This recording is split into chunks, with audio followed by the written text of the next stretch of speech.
Welcome back to another episode of the NASCAR Cup Series Driver Recaps. I'm Casey Campbell. That's RJ Starcevic.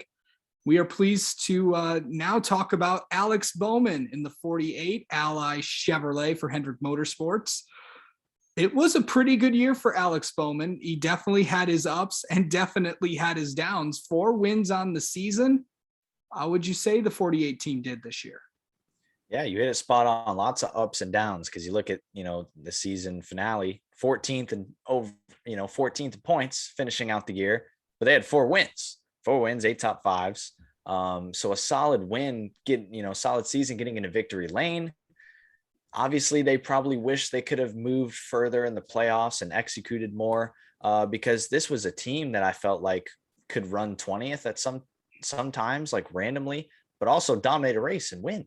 And the wins that they got weren't fluke wins. They were one of the fastest cars, if not the fastest car on the racetrack, getting the win at Martinsville, winning at Richmond and Dover. And Pocono was crazy the way it happened, but still was able to be right there and get the win. So just a very odd season. It's a little hard to describe because it was like a really great season, 4 wins, but they also didn't advance as far in the playoffs as I'm sure they would have wanted to. But a team that I'm sure is still building, and Alex Bowman, a driver that I think has been getting better every single year. And we've seen a lot more speed, obviously not just at Hendrick Motorsports, but out of this specific team with Alex Bowman, with Greg Ives. And I would say overall, when you look at the wins and just building momentum into next year, I think it was a pretty solid season. If there's something that this 48 team needs to do next year, what would you say it needs to be? I would say better consistency because I want to know that the 48 team, because they, like I said, there were races where they were running in between 15th and 20th, not all the time, obviously, because they still had a great season, but just those occasional races where they just didn't seem to have it at all. And when you're trying to build a championship team, you got to be like the 5 team, like the 11 team, drivers and cars that were just always up there. You always knew they were going to be in the top 5. When I look at the 48 team, I don't know.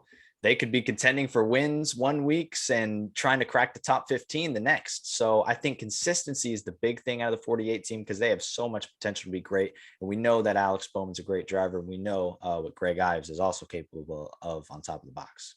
Yeah, finish. Here's the final numbers, as you said, of 4 wins, 8 top 5, 16 top 10s, and an average finish of 15.1. But those 5 DNFs, and they were all his fault though. But yeah, it was obviously, I think overall this is a good year. And then he was rewarded for having a good year with a contract extension. He's going to be with through the Ally contract in 2023. So yeah, it's and one of the concerns, obviously the full season sponsorship is a huge thing. And going into next year, what do you expect to see out of this 48 team? I expect to see just improvement. The next gen car, so many unknowns, so many new things that are going to be coming along. But I think Alex Bowman also has a great, obviously set of resources, set of teammates to build on. We noticed, with Hendrick Motorsports before, it's like we got 2 eras now. A few years ago, we were kind of in the transition phase of Hendrick Motorsports. Drivers were retiring, drivers were coming in.